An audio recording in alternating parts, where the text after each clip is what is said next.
You have been awake inside your own corrections all day, fixing, adjusting, trying to be a little better than you were. There is a narrow doorway your mind passes through every night, right as waking dissolves into sleep, where the day's effort finally goes quiet and something softer is listening. The part almost no one is told, the mind that spent all day straining to improve takes in almost nothing. And the tired. Half asleep, one takes in everything. Welcome to Psychology for Sleep. Tonight moves toward the gentlest possibility. That the change you've been working for was never something you had to push into place.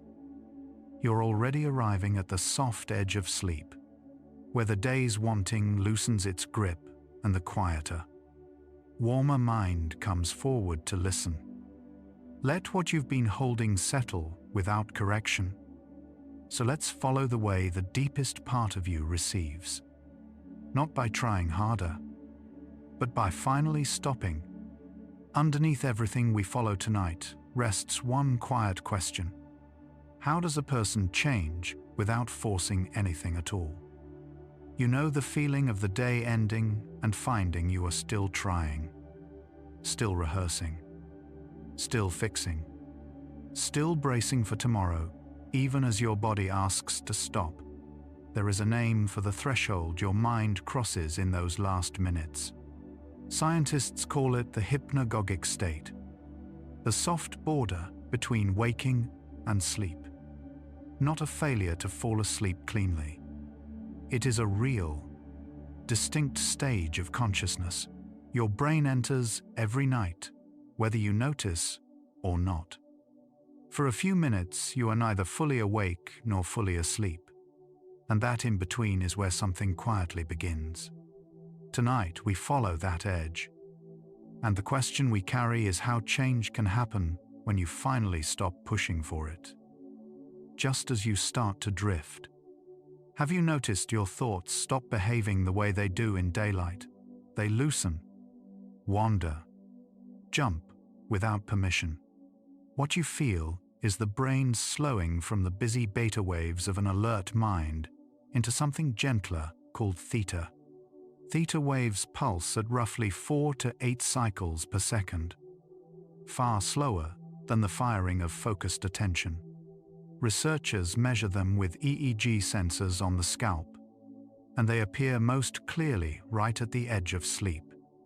In this rhythm, the tight grip of logical thought relaxes. The mind grows looser, more associative, less concerned with being correct. What feels like your thoughts coming undone is really your brain changing gears, gently, for the night ahead. A particular kind of tiredness arrives at night, not just in the body, but in the part of you managing everything all day. That manager has a location. Research points to the prefrontal cortex, the region behind your forehead that handles planning, self-control, and the work of judging whether you are doing enough. As you slide towards sleep, this region quiets first.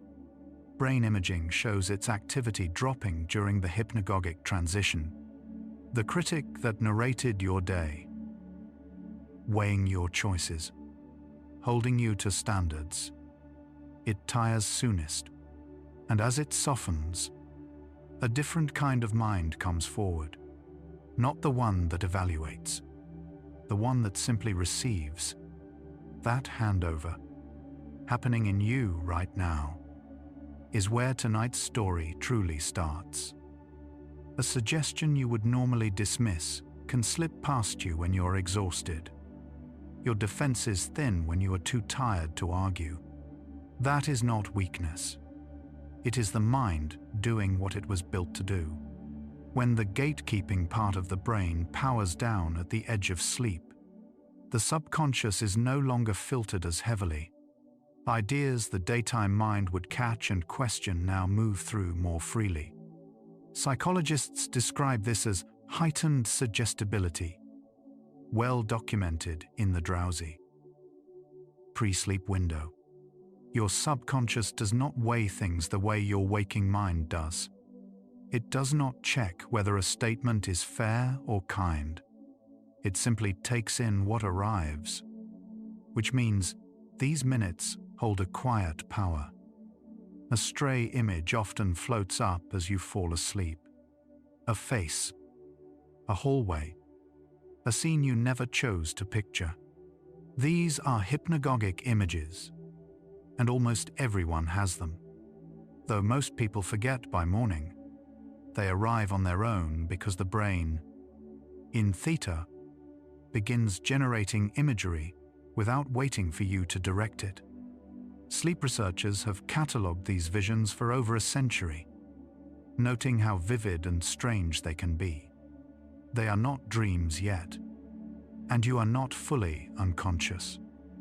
You are watching your own mind begin to create. This matters because it shows something simple and true. In this state, your inner world lies wide open, receiving and producing freely. What enters here does not have to knock. Half asleep, you can feel how soft the boundary between you and your thoughts becomes. How a worry feels less like a fact and more like weather passing through. In waking life, the brain works hard to keep that boundary firm, to separate the observer from the thoughts observed. But as you descend into the hypnagogic state, that separation eases. The self-referential network, sometimes called the default mode network, begins to quiet and reorganize. Studies tracking this shift find the mind becoming more fluid, less defended, more willing to let ideas blend. This is why the last things you think before sleep can feel so weightless, yet sink so deep. The guard is not gone, but it has set down its post for the night. Why do the worries you carry to bed seem to grow larger in the dark, then often shrink by morning?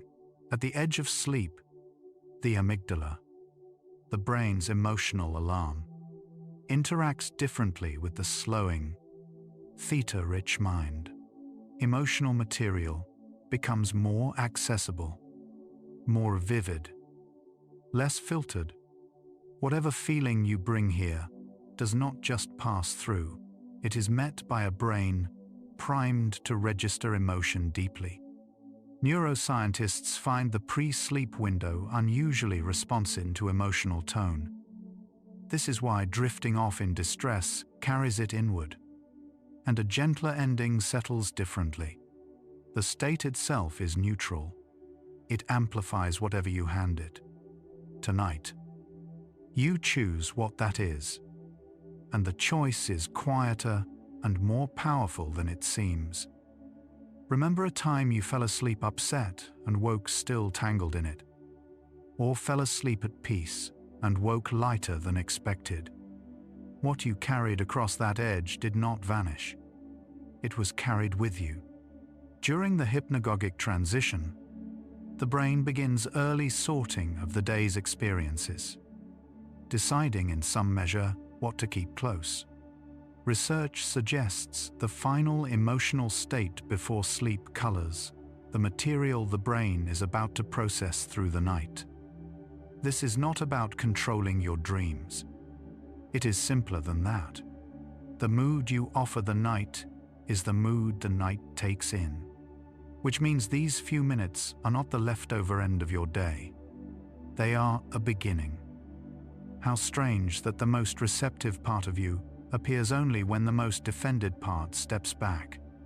All day the critical mind stands guard, for good reason. It keeps you reasoning, deciding, protecting yourself from bad ideas. But its vigilance also means new patterns rarely take hold while it is fully awake.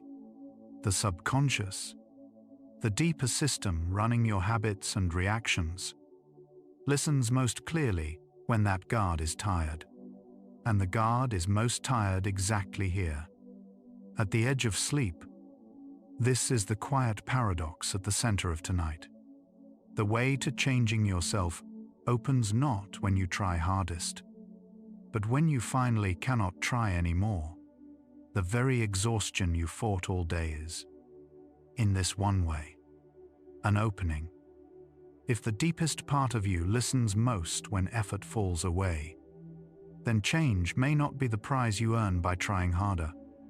It may be what becomes possible only once the trying stops. You spent the day in the opposite belief, treating transformation as something to push toward, to deserve, to force. But the brain tells a gentler story. The patterns that run your life live in the subconscious, reached not through pressure but through repetition in a receptive state. The hypnagogic window is that state, given to you freely every night. The question we opened, how a person changes without forcing anything, is beginning to turn.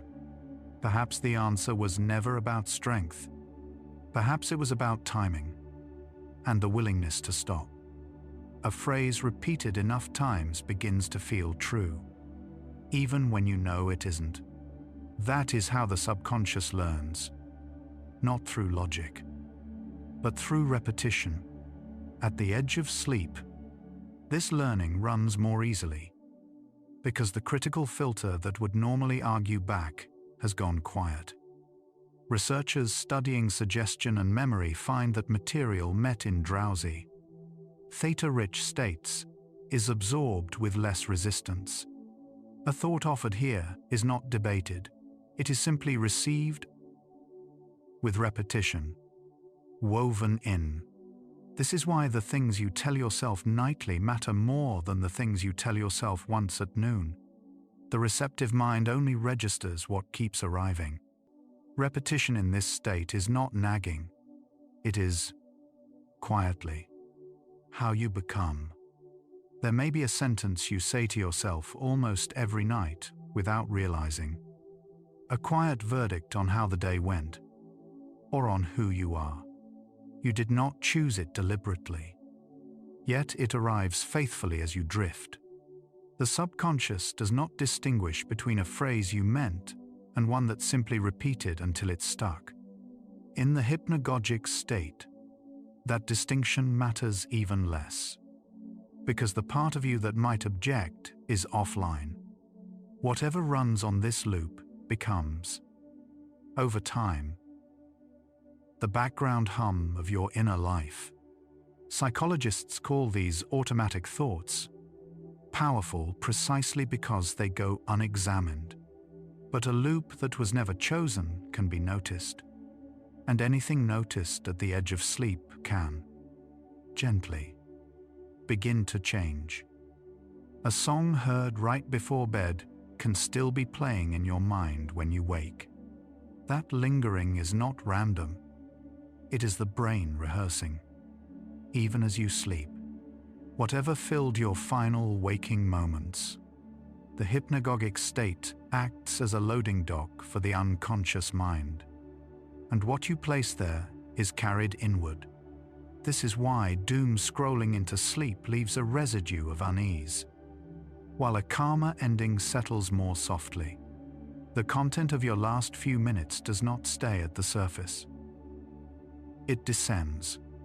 Sleep researchers note that pre-sleep mental activity shapes the texture of the night that follows. Nothing here asks effort from you, only attention to what you are already, without thinking, handing to the dark each night. Try to change a habit by force in the daytime, and watch it snap back the moment your guard drops.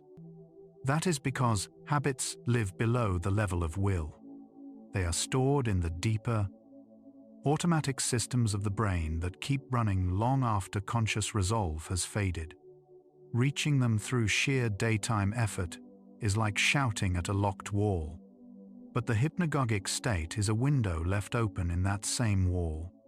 In this loosened condition, the subconscious is reachable in a way it is not when you are wide awake and arguing with yourself.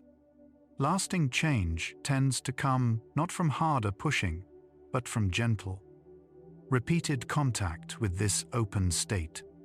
The wall you shouted at has a quieter entrance. Insight often arrives, not when you grind at a problem, but when you finally let it go. In the shower, on a walk, or right as you drift to sleep. This is the loosened mind at work. In Theta, the brain forms wider associations. Linking ideas, the focused daytime mind keeps apart. Thomas Edison and Salvador Dali both famously courted the hypnagogic edge, dozing with an object in hand so it would fall and wake them at the verge, catching the strange connections forming there. Research suggests this state favors creative leaps. Your mind is not failing when it wanders here. It is doing a different kind of thinking, one that effort cannot force. Sometimes the way forward opens only when you stop searching for it. Why does the advice to relax and it will come feel impossible when you are straining for it? Effort and ease use different settings of the nervous system, and they do not coexist well. The hypnagogic state belongs entirely to ease. It cannot be willed into being. It arrives only as willing recedes. The parasympathetic nervous system, the body's rest and restore branch, has to take the lead, slowing the heart and softening the muscles before the mind follows into Theta. This is why pushing yourself toward sleep so often backfires. The state you reach for appears the instant you stop reaching. Tonight asks nothing strenuous of you. The edge opens by itself, on the far side of trying, where you finally let your effort go. In those last hazy moments, a single calm image can carry you down. A still lake, a warm room, a slow tide. The drowsy mind responds to imagery more than instruction. Because in Theta, it thinks in pictures rather than commands. This is why a gentle scene settles you faster than telling yourself to sleep. The subconscious speaks in images, and at the edge of sleep, that language grows strong. Sleep researchers find that imagined sensory experience here can shift mood and physiology, as though the body half believes the picture is real. What you visualize is not idle. It is a message in the only dialect the deeper mind understands. The scene you drift into becomes, for a while, the room you live in. Sometimes you wake with a solution, a phrase, or a clarity you did not have the night before, as if something worked while you slept. Something did. The hypnagogic state is where the mind begins handing the day's material to the deeper processing of the night. What you place at the threshold is taken up and turned over in the hours that follow. Research describes sleep as a time of consolidation, when experiences are sorted, strengthened, and sometimes resolved. The seeds you plant in these final minutes are not left at the surface to wither. They are carried into the work the sleeping brain does on its own. You are not only falling asleep, you are quietly setting the agenda for the night's unseen labor. Notice the difference between collapsing into bed at war with yourself and arriving with some small piece already made. The body knows it too. As you approach sleep, levels of cortisol, the stress hormone, naturally fall, and the nervous system shifts toward repair. But carrying tension into sleep can blunt that shift, keeping the body half-braced as the mind lets go. The hypnagogic state is meant to be a release. The moment the day's load is finally set down, met gently, the body's own restoration deepens. Sleep scientists find that pre-sleep calm improves the quality of the rest that follows. This is not about forcing relaxation. It is about not carrying the fight inside, letting the night do what it was built to do. On some nights you fight sleep, convinced you must solve something first, only to find the solving made everything worse. The drowsy mind is poorly suited to grinding problem solving. Its gift is elsewhere, in release, in association, in receiving.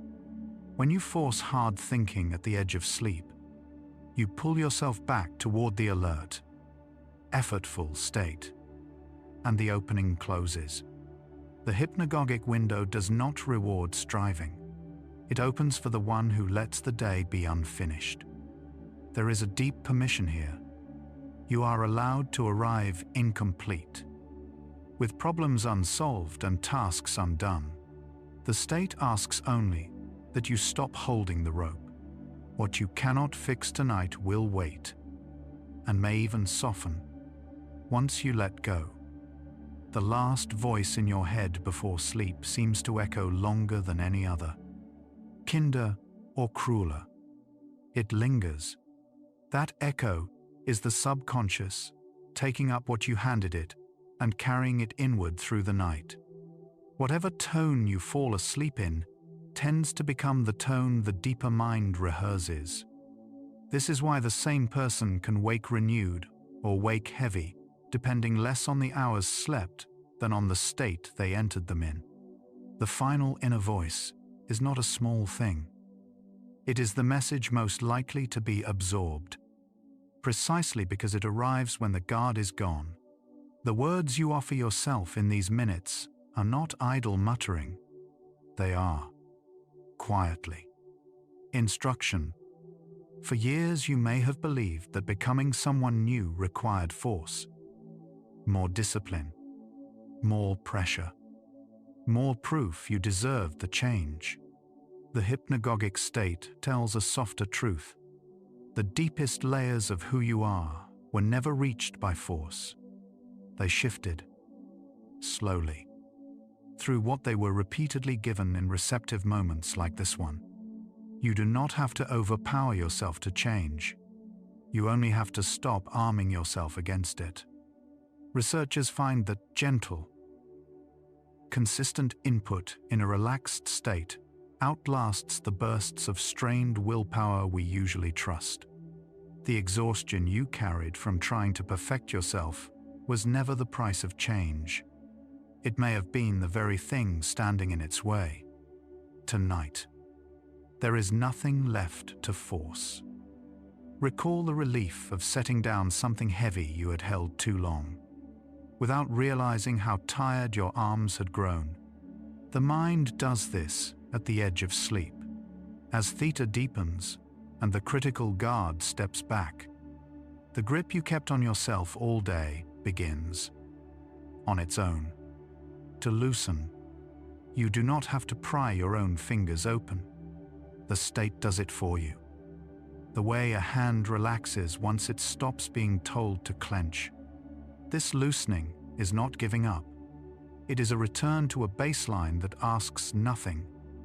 What you have been holding can be set down here, where holding was never required.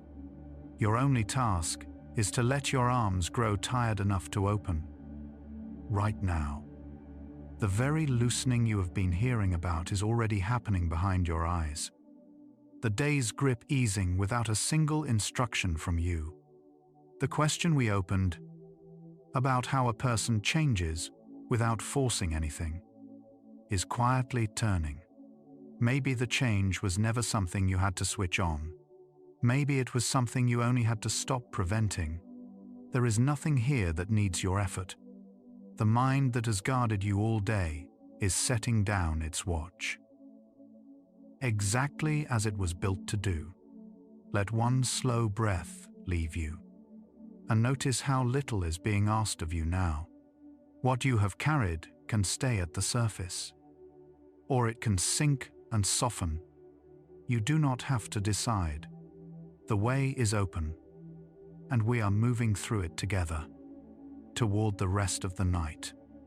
The kindest thing said to you on a hard day stays with you longer than a dozen instructions ever did.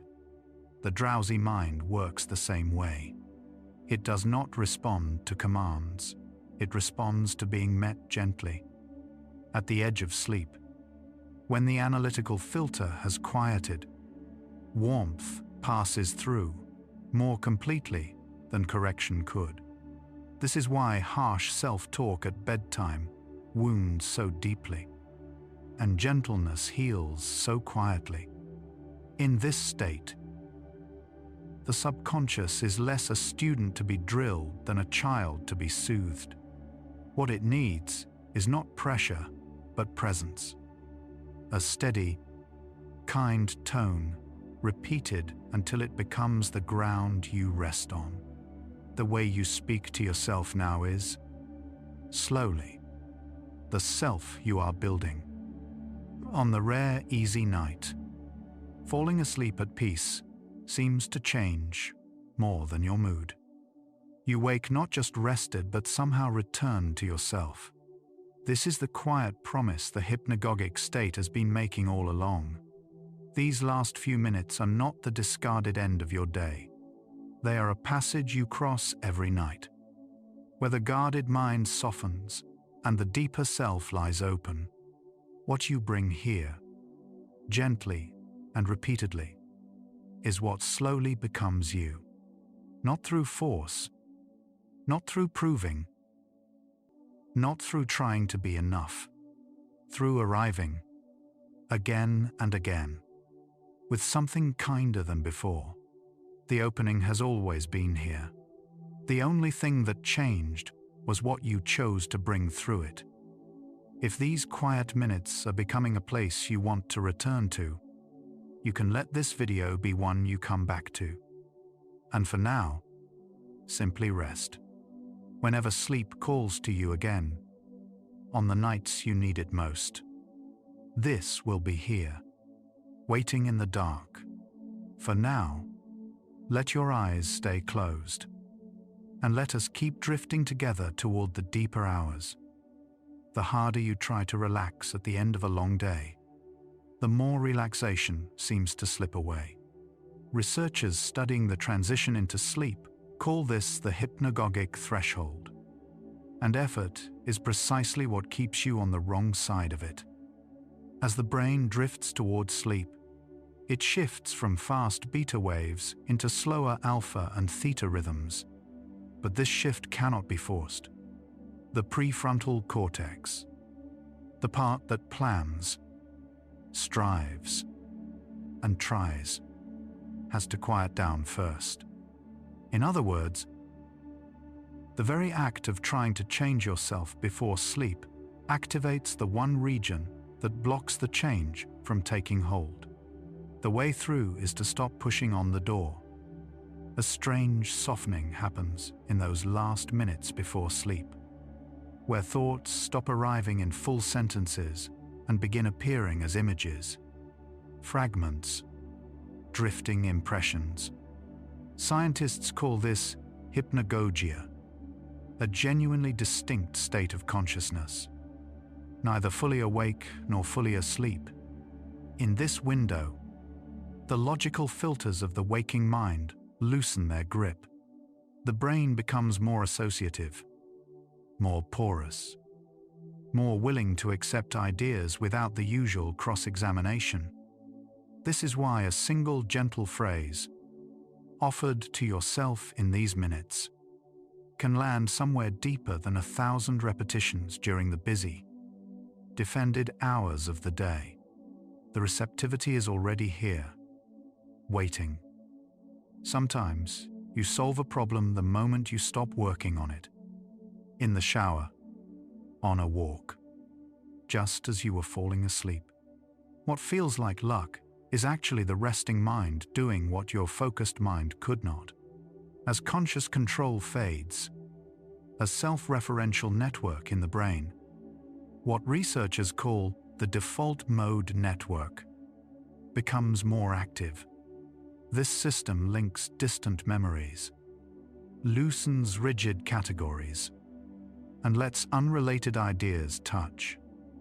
The reason answers arrive when you stop trying is that the trying itself was holding those connections apart.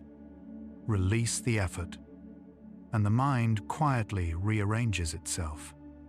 The looser state was the answer all along. How easily a child believes what they are told, and how much harder belief becomes as we grow defended and skeptical. In the minutes before sleep, something of that early openness returns. As you drift towards sleep, activity in the critical, evaluating regions of the prefrontal cortex declines, while emotional and memory centers stay receptive. The internal editor that usually argues with every kind thought you offer yourself simply goes quiet. This is not a trick or a loophole. It is the natural architecture of a tired brain, briefly setting down the weight of its own judgment. What you could not accept at noon, you can finally receive now. A phrase you heard right before sleep can echo in your mind the next morning, while things you read at noon vanish without a trace. This is not your imagination. The brain consolidates memory most intensely during sleep, and studies on sleep-dependent memory suggest that information met just before sleep is preferentially strengthened overnight.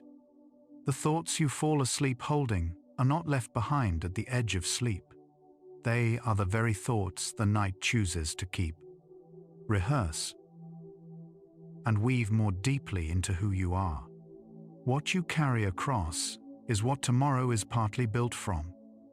A worry replayed each night as you try to sleep seems to grow heavier and more permanent over weeks. There is a mechanism behind this.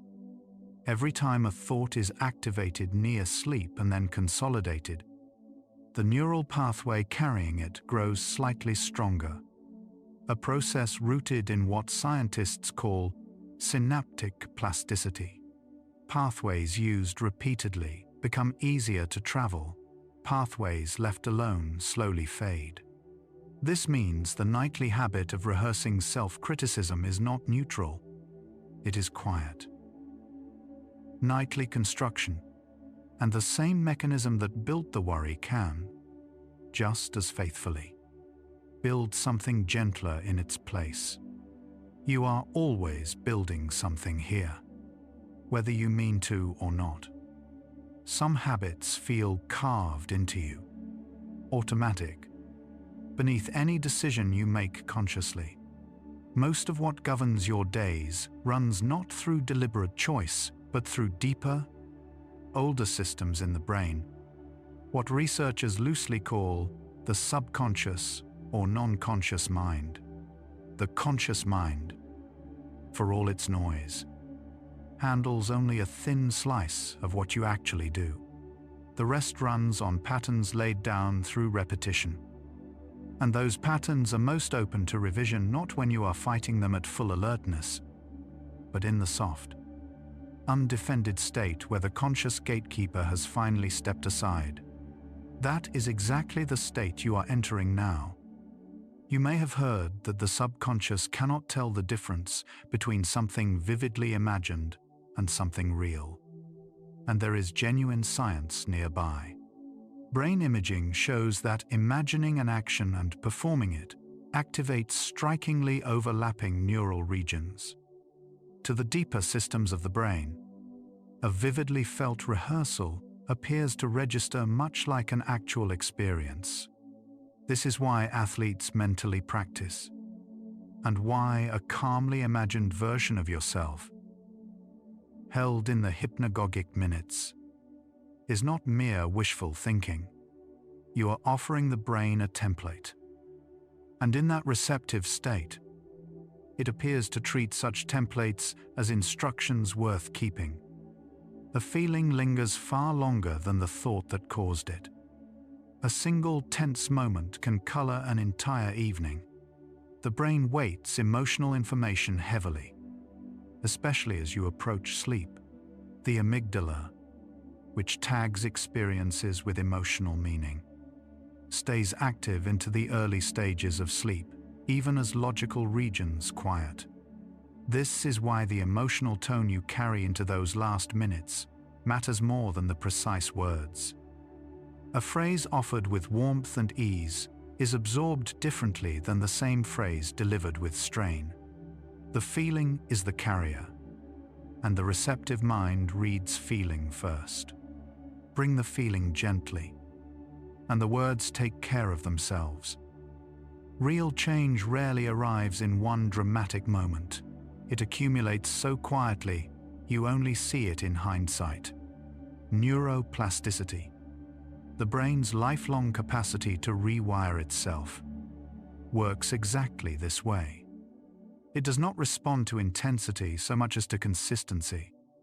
A small, gentle input repeated nightly reshapes neural pathways more reliably than a single forceful effort. Research on habit formation and learning suggests the slow drip outlasts the flood. This is the quiet mercy hidden in the science. You do not have to overhaul yourself. You only have to return, softly, to the same edge each night, and let the small thing repeat. So much of your day is spent bracing, muscles tight, attention guarded, the body subtly prepared for something to go wrong. As you cross into sleep, the nervous system finally shifts the other way. The parasympathetic branch, the body's rest and restore system, rise, while the stress-driven sympathetic system recedes. Heart rate slows, breathing deepens, and the chemistry of vigilance begins to dissolve. In this calmer state, the brain is not only more receptive to gentle thoughts, but more capable of holding them. The biology of letting go and the biology of changing turn out to be the same biology. You do not have to choose between rest and growth. On one night, a single reassuring thought, arriving just as you drifted off, seemed to soften everything that followed. There is reason it works that way. As you enter sleep, levels of cortisol, the body's primary stress hormone, naturally decline, and the brain becomes less reactive to threat. A kind thought offered in this lowered stress window is not competing against a system primed for danger. It meets a brain finally willing to believe in safety. The same words spoken at noon, against a tide of stress chemistry, simply cannot reach as deep as they do here, at the edge of rest. You rarely notice yourself falling asleep. There is no clear line, only a gradual dissolving of where you end and sleep begins. That dissolving is itself the passage. In this borderland, the brain's sense of separation softens, and suggestion moves more freely because the usual boundaries between self and idea grow thin. Clinicians who study hypnosis recognize this receptive state well. The hypnagogic threshold shares much of its neurology. You do not need a guide or a technique to enter it. Every single night, without effort, your own brain opens this same passage, and most nights, you walk through without noticing what you are carrying. For years, you may have believed that becoming a different person would require enormous willpower, struggle, and sustained force. The science of the sleeping brain quietly disagrees.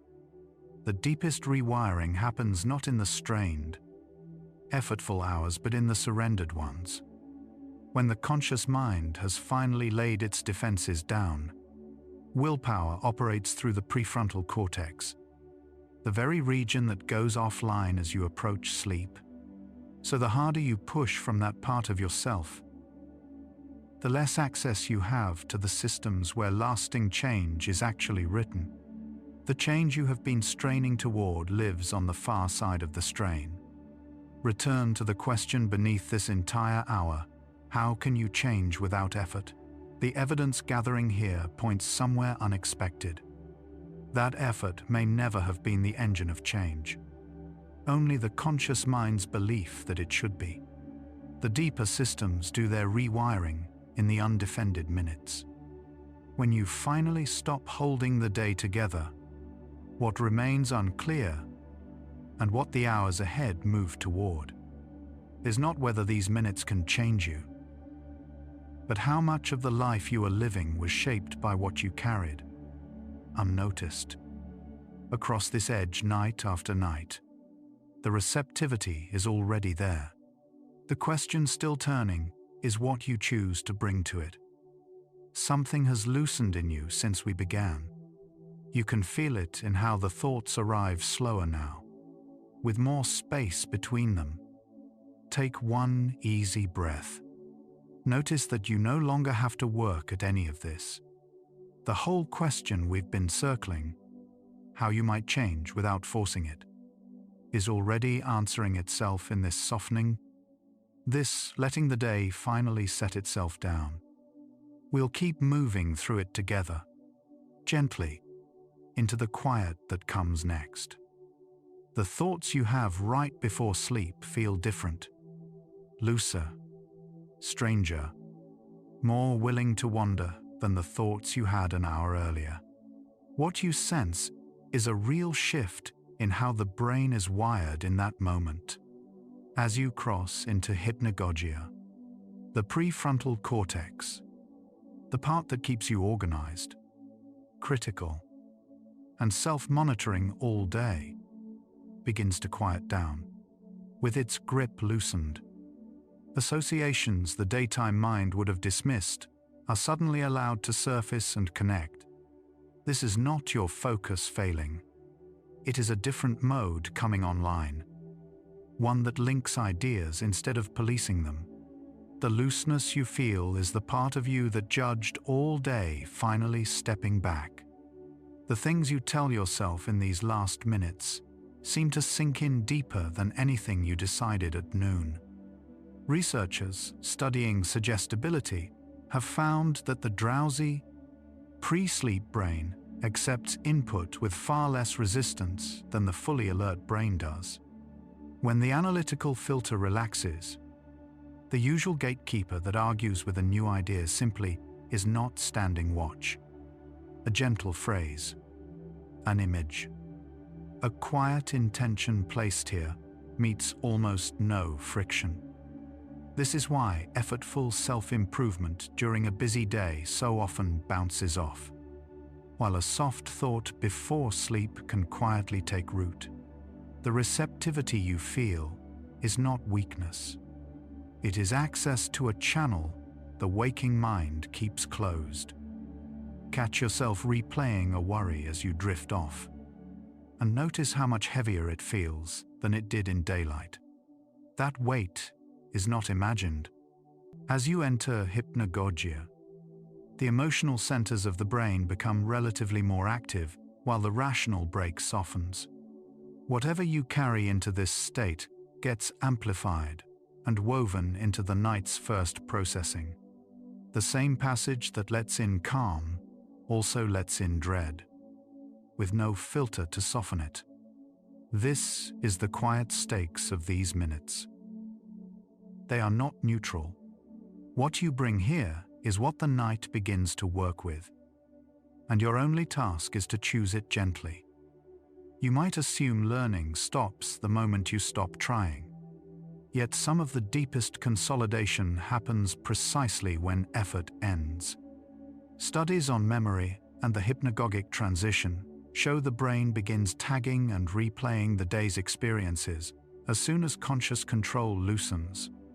The connections you could not force during the day start forming on their own once you let go. What felt like giving up is actually handing the work to a system better suited for it. The mind does not need you to push anymore. It needs you to step aside. And in that stepping aside, something you have been reaching for all day finally has room to arrive.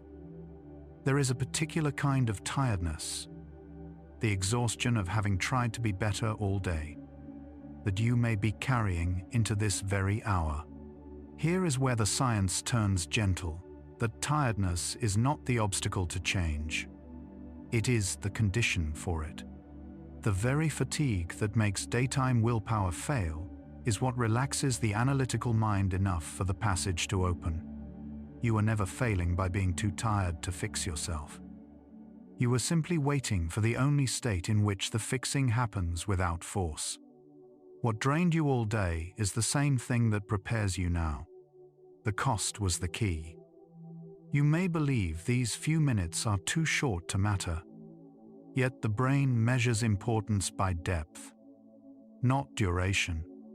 Neuroscientists have found that the transition into sleep, though it lasts only minutes, sets the emotional and cognitive tone for the entire night that follows. A worried entry can color hours of processing. A settled one can soften them. This is the quiet leverage of the threshold. Small in time, large in consequence. You do not need a long practice or a perfect routine. You need only the handful of minutes you already have, used with a little more care. The shortness was never the problem. It was always enough. Have you ever drifted off mid-thought and woken with an answer you did not have before? Then you have already used this passage without naming it. The pre-sleep mind is well known among scientists and artists alike for solving what the waking mind could not, what the daytime brain keeps in separate boxes. The hypnagogic brain quietly lets touch. This is why the answer feels like it came from somewhere else. It came from the part of you that only speaks when the loud mind grows quiet. The opening was never just a metaphor. It is a measurable change in how your mind connects. Perhaps the most counterintuitive thing about this passage is that it cannot be forced open. It only opens when you stop trying to open it. The harder you push towards sleep or toward a chosen thought, the more you re-engage the very prefrontal control that keeps it shut. Scientists call this the paradox of sleep effort, and it explains why insomnia so often follows from trying. The connection you reach for arrives by release, not by reaching. This is the strange grace of the hour. The one place change comes easily is the one place effort cannot enter. You arrive by letting go of arriving. For years, you may have believed that lasting change requires struggle, discipline, and a kind of daily war with yourself. The pre-sleep brain quietly disagrees. In this state, repetition without resistance does what force never could. A thought offered softly, night after night, reshapes the patterns the waking mind defends. There is no battle here, only a steady, frictionless laying down of new grooves, what the day demands you fight for. This hour lets you simply receive, and the change that comes this way tends to last, precisely because it was never resisted into place. The struggle you thought was necessary was the thing standing in the way. So the question you came in with, how can you change without effort, has quietly turned into something else. It is no longer whether change can happen without force, but whether you can let yourself stop forcing long enough to allow it. Everything these minutes reveal points the same direction. The way is open every night, asking nothing of you but your presence. What you have been chasing through willpower has been waiting at the edge of sleep the whole time. The work was never to try harder. It was to arrive here, soft and undefended, and let the night do what it already knows how to do.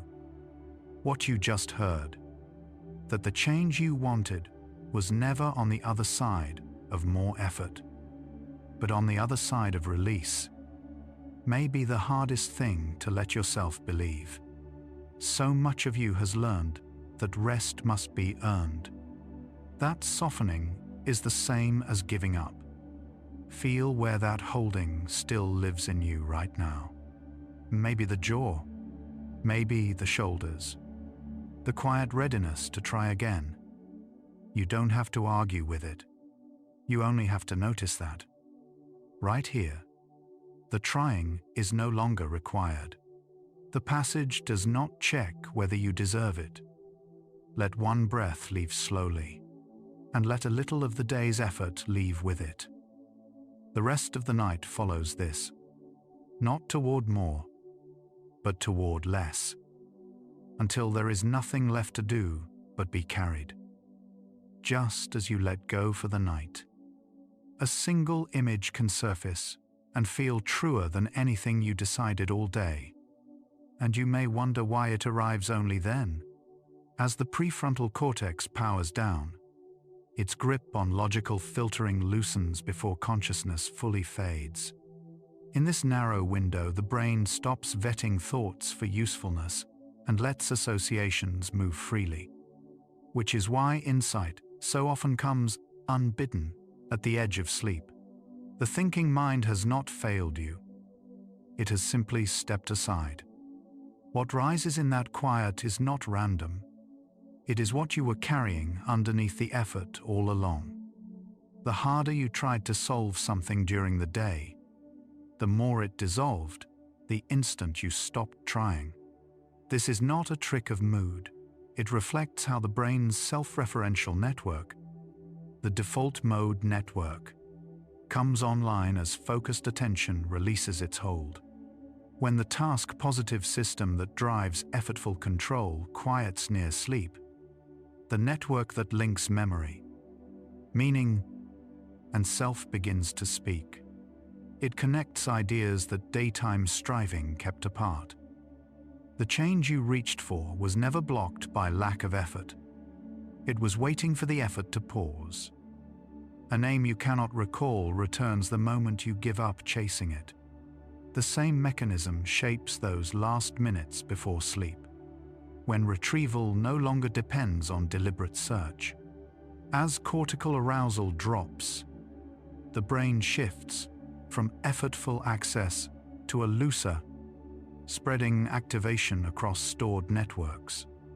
Things you knew but could not reach in the day's tension surface gently, without being summoned. This is why the border between waking and sleeping has long been a place of quiet remembering. You do not work your way in, you arrive by setting the work down. Have you ever felt suggestible at night in a way you never are at noon? More open, less defended. That openness is measurable. As the conscious mind tires, the critical faculty that normally screens incoming ideas relaxes, and the brain accepts framing it would otherwise question.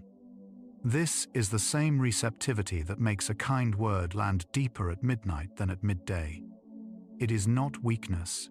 It is the architecture of a mind preparing to integrate rather than defend. The opening appears precisely because the guard has gone off duty. You may carry a quiet belief that real change must be hard, that anything gained without struggle does not count. Yet the brain's deepest reorganization happens while you do nothing at all. During the descent into sleep, slow theta rhythms begin to dominate. And these are the same waves linked to plasticity, learning, and emotional reprocessing. The mind is rewiring on its own clock, asking no permission. The story that change requires force is one the tired conscious mind tells. The sleeping brain quietly disproves it every night. A worry that felt enormous at bedtime can feel smaller by morning, even though nothing outside you changed. As you cross into sleep, the brain begins separating the emotional charge of a memory from its factual content. The amygdala's grip softens while the experience is filed. So the fact remains, but the sting fades. This is repair you never asked for and could not have forced. The relief you wake into was assembled in the hours you stopped trying to feel better. Morning does not undo the day. It quietly refiles it. Drift off mid-thought and you may wake with a problem somehow clearer, as if someone had been working on it in the dark. Someone had. It was you, in a state your daytime self rarely meets. The hypnagogic mind recombines fragments with a freedom-waking logic forbids, which is why inventors and artists across history have lingered deliberately at this edge. What they understood is that creation here is not effortful, it is permissive. You change not by adding force, but by letting a freer version of your mind take the work. There is a particular tenderness in how you speak to yourself just before sleep. When the day's armor has thinned, what you tell yourself in that window does not bounce off the surface the way it does at noon. With critical filtering lowered, the words reach the layer beneath deliberate thought, the layer that quietly shapes tomorrow's mood and expectation. This is why a harsh self-judgment at midnight cuts deeper, and a gentle one settles deeper too. The same opening that lets exhaustion in lets repair in as well. You may have assumed who you are is fixed by daylight, decided by the choices you grind through awake. But identity is not maintained in the front of the mind. It is continually rewritten beneath it. As the conscious self releases its hold near sleep, the systems that hold your sense of self loosen enough to take new impressions. Small shifts entered here, a softer belief, a released grievance, are not lost by morning. They are woven in while the part of you that would have argued was resting. A feeling you suppressed all day can finally move through you the moment your head touches the pillow. That is not the day catching up. It is the body finally permitted to process what waking effort held back. As vigilance drops, the nervous system completes cycles it could not finish under daytime demand. A slow exhale, a softening in the chest, a quiet settling. These are not breakdowns, but releases the conscious mind had been postponing. You were never failing to cope. You were waiting for a quiet safe enough to let the coping happen on its own. Advice you cannot follow when fully awake somehow takes root after a night of rest. The answer is in how the brain rehearses during the transition to sleep, replaying intentions in a state where they meet less resistance. A resolve the daytime mind picks apart can settle unchallenged near sleep, becoming part of tomorrow's reflex rather than tomorrow's debate. This is change that bypasses the negotiation entirely. It does not need you to believe harder. It needs you to be tired enough to stop arguing. The last clear thought before sleep often colors the first feeling on waking, as if it had been quietly tended all night. The mind does not abandon what you carry across. It continues to work it in the dark. Whatever occupies that final lucid moment is handed to the sleeping brain as its starting material. This is why those minutes are not a leftover scrap of the day, but its most consequential edge. You are not ending the day there. You are seeding the one that follows. You may believe that to feel different, you must first do something different. That feeling follows action. But near sleep, the order reverses. With the deliberate self quieted, emotional tone can shift without any act behind it, simply by what the loosened mind dwells near. A sense of safety, of being held, of enoughness can enter unearned, because the part of you that demands proof has gone quiet. Change here is not the reward for effort. It is what becomes possible the moment effort is no longer the price of admission. The people who seem to transform most gently are rarely the ones trying hardest. Often they have simply learned to stop interfering at the right moment. The brain at the edge of sleep does its deepest integrative work without supervision, and over-monitoring it only keeps the opening closed. Letting go is not passivity. It is the precise cooperation the system requires. The skill is not in pushing harder into change, but in knowing when your hands are the only thing in the way. So the question you carried in, How can you change without effort? Has quietly answered itself in the texture of these minutes. The change was never waiting on your effort. It was waiting on your effort to subside. Everything these hours have shown points one direction. The conscious striving that fills your day is not the engine of who you become. It is the noise the deeper mind works around. When that noise finally drops near sleep, the part of you that actually reshapes a life begins to move. What remains to see is not whether this happens, but what you are quietly handing it each night. You may have spent years treating rest as the gap between attempts at self-improvement, the dead time before the real work resumes. But the sequence is inverted. The effort of the day gathers the material.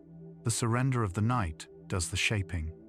The brain consolidates, prunes, and reweaves precisely when you are doing none of those things on purpose. What you call doing nothing is the most generative state the mind owns. The improvement you chase all day is finished by the self you abandon control to at night. The same gentle phrase, repeated to a child at bedtime, becomes the voice they carry for life. That is not sentiment, it is the receptive edge doing its slow, patient work. Repetition entering a lowered critical state compounds, settling beneath argument into the assumptions a person never questions.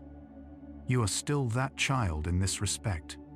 What you let cross over, night after night, becomes the quiet background of your waking self. The smallest, consistent kindness, delivered here, outlasts the loudest daytime resolution. The hypnagogic state can feel less like falling and more like a door easing open. That image is closer to the truth than the language of sleep usually allows. Functionally, the brain is not shutting down, but switching modes. From the guarded, goal-driven processing of the day to an associative, integrative processing the day cannot sustain. Nothing is lost in the switch. Something is gained. This is not an exit from your mind. It is entry to the part of it that was working underneath all along. Often, the solution to a struggle is not more force, but a different relationship to it. At the edge of sleep, this becomes literal. The mind that grips a problem cannot hold it the same way as arousal drops. And in loosening its grip, it sees the problem whole. What looked like a wall in the daytime reveals an opening from this angle. You did not break through by trying harder. You arrived somewhere your trying could never reach, simply by letting the trying go soft. You may carry the quiet fear that if you stop pushing, you will stop progressing, that your growth depends on your vigilance. But the nights prove otherwise.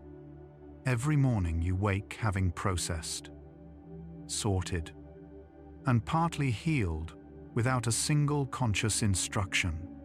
The progress continued precisely where your vigilance ended.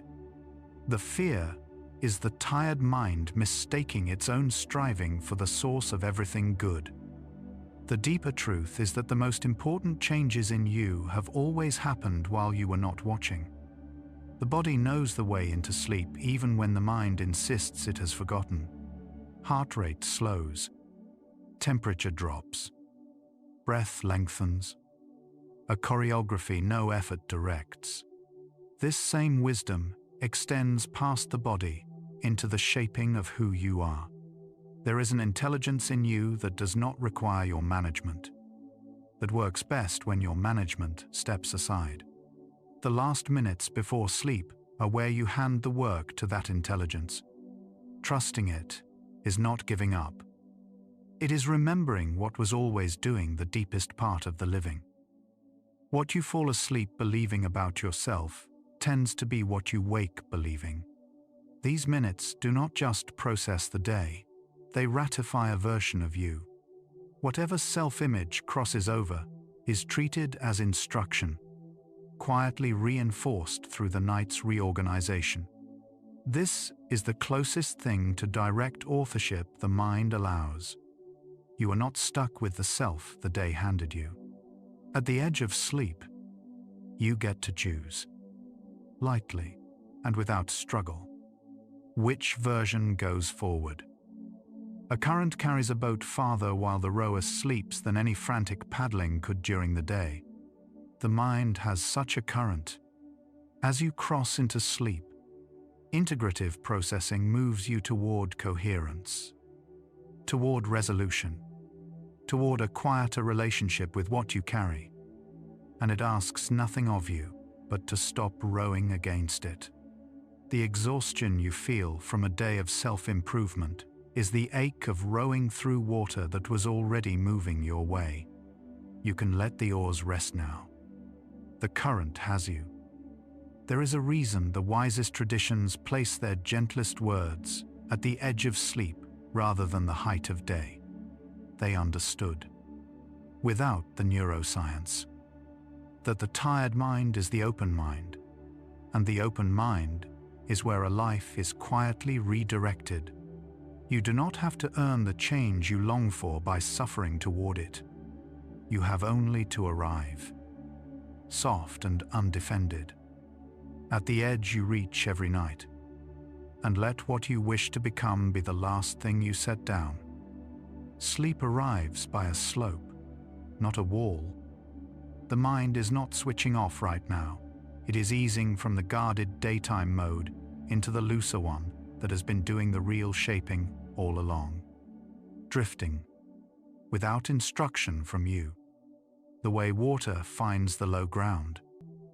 You do not have to manage this. The slope carries you. The part of you that has worked underneath every effort of the day is awake now, and it needs nothing from the part that strives. What remains tonight does not need to be understood. It only needs to be received by the open mind already gathering it.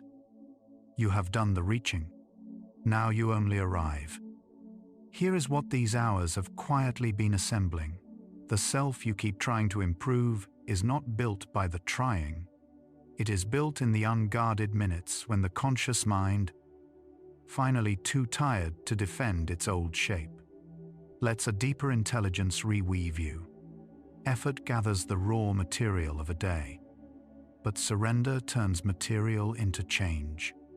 These last minutes are where a life is most truly authored, the one place the author stops arguing with the pen. You do not become who you are meant to be by force. You become it by arriving, open and undefended, at the quiet edge you cross every night. Some nights you lie down and notice the day was louder than it needed to be. Every push to be a little better than that morning. As the body softens, the brain shifts into a state researchers call hypnagogia, the border between waking and sleep. Here, the sharp editor of the conscious mind steps back. Brain imaging shows the prefrontal cortex, the part that monitors and corrects, quieting first. You are not failing at relaxing. You are crossing into a place where the work of becoming finally stops being work. Just before sleep, there is a strange softness, where thoughts drift sideways and an image floats up out of nowhere. That softness is your brain waves slowing from alert beta into gentle alpha and theta rhythms. In this slower band, the mind stops defending its borders. Studies of this transition show suggestion and imagery moving in far more easily than during the bright, busy hours. The passage you cross every night was never something to earn. It opens on its own, the moment you stop trying. A quiet word lands differently when you are tired than when you are guarded and awake. Science has a name for that difference: suggestibility, and it rises sharply as you approach sleep. The tired conscious mind lowers the gate it usually keeps raised. The gate that argues, doubts, and pushes back. What slips through in these minutes is not weakness. It is an opening. The same exhaustion that made the day feel heavy is what makes this hour so gently receptive. A phrase repeated at bedtime can echo into the next morning. That echo has a mechanism. The subconscious does not evaluate. It absorbs. Researchers describe it as a system without a critic, taking in whatever crosses over as instruction rather than opinion. It does not check whether you deserve the words. It simply receives them. So the gentlest thought you offer here, in the last quiet minutes, is the one that travels furthest into who you become. On some nights, you fall asleep mid-worry and wake already braced for more. The subconscious had taken the last signal of the day and rehearsed it through the dark.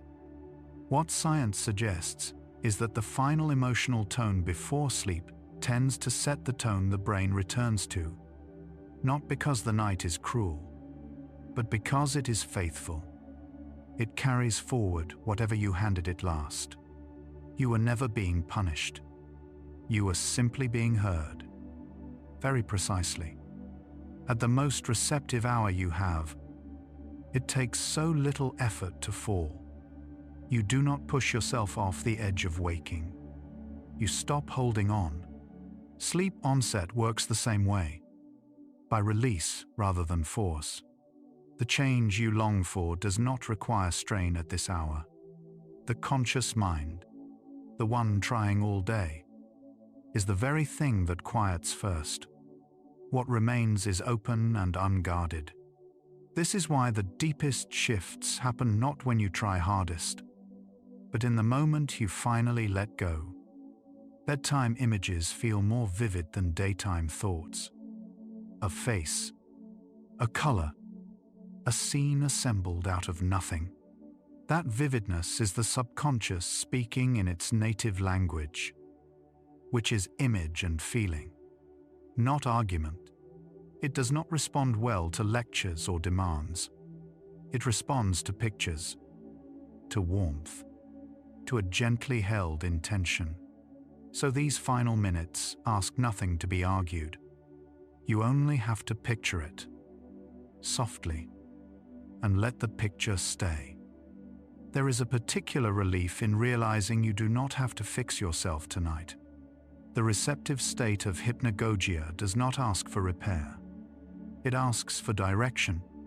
The same minutes that absorb self-criticism can just as easily absorb kindness. The state is neutral.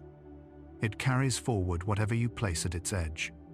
So the choice in these last quiet moments is not whether you are worthy of change, but simply which thought you let cross over with you into the dark. On one night, a single calm thought before sleep left you waking lighter. Without knowing why, the subconscious had been working while you rested, threading that thought through hours of memory. Research on sleep and emotion suggests the brain reorganizes the day's experiences around their final emotional weight. Nothing was demanded of you. The reshaping happened on its own, quietly, the way a tide rearranges sand. What you offered at the edge of sleep simply became part of the shore by morning. How rarely you speak to yourself the way you would to someone you love. In the waking hours, the guarded mind defends old habits of harshness. But near sleep, the defense softens, and a gentler voice can finally reach the place that usually rejects it. The science is plain. The same words, offered now, land where they could not land at noon. You do not have to become someone new. You only have to let the kindness through while the way is open. You know the feeling of a thought repeated so often it stopped feeling like a choice. That is how the subconscious forms patterns. Through repetition, not through force. and patterns formed gently can be reformed gently. In these same receptive minutes, night after night, nothing changes in a single evening. But the hour is patient, and so is the brain. What you offer here, softly and often, slowly becomes the quiet default you wake into, without ever having to fight for it. There is a stillness in the body just before sleep, when the muscles release without being told.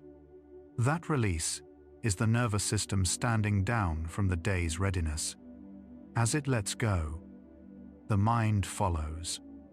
The watchful self loosens its grip.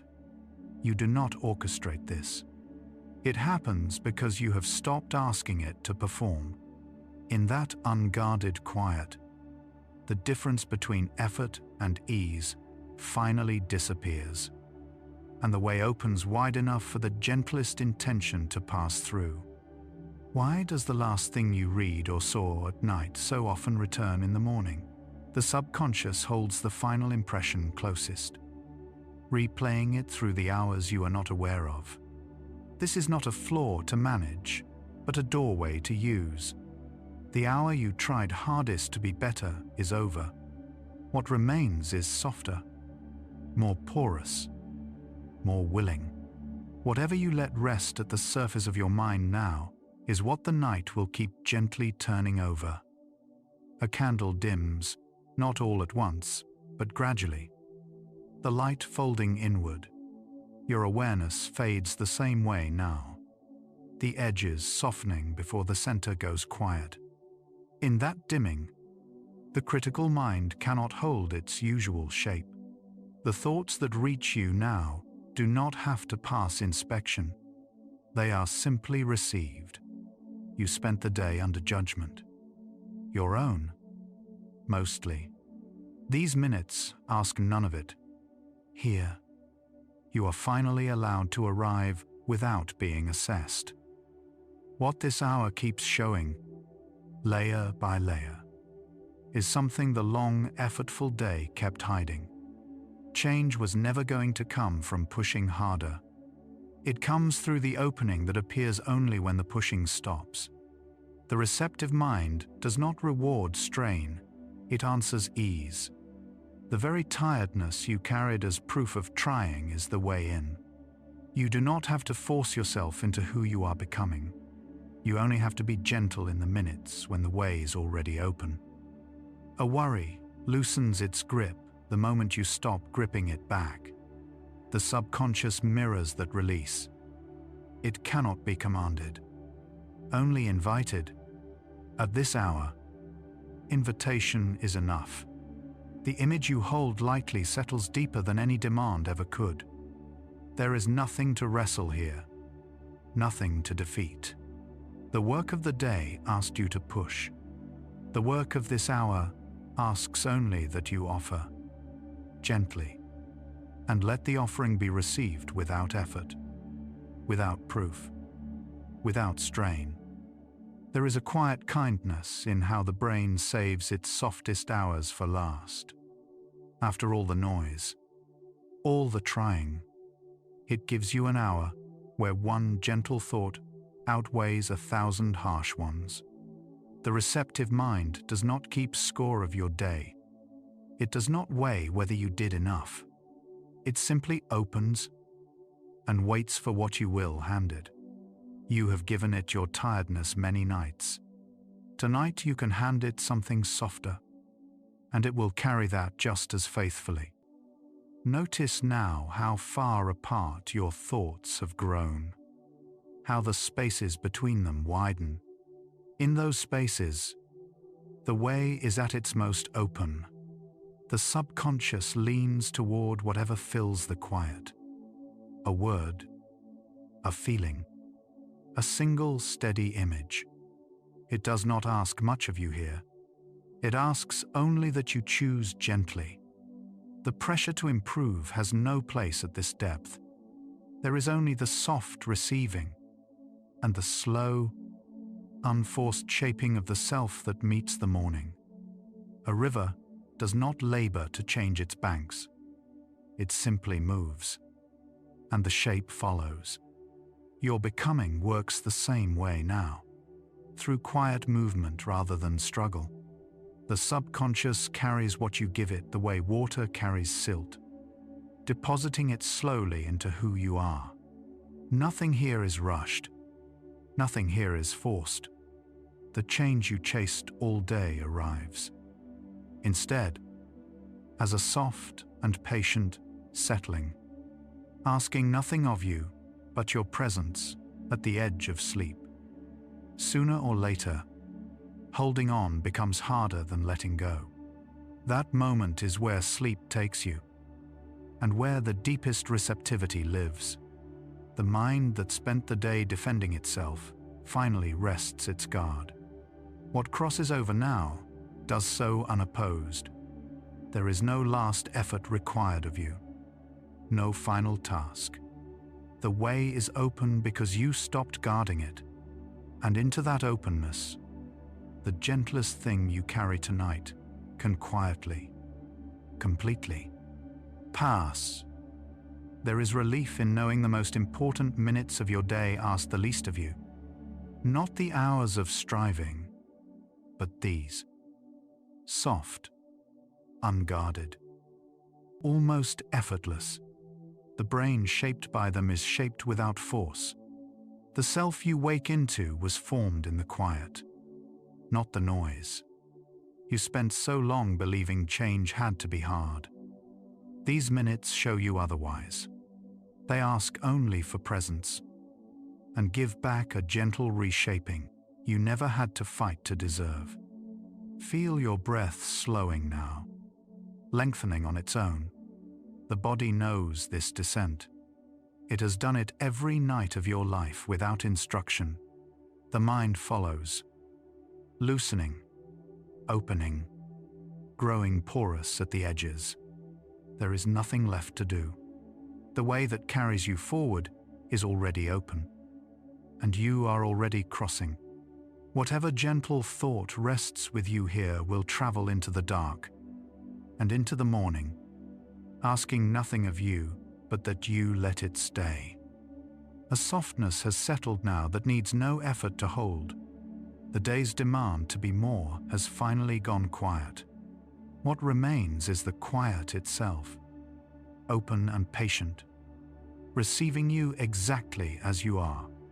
You do not have to arrive as anything other than tired. Tired is the way in. Tired is enough.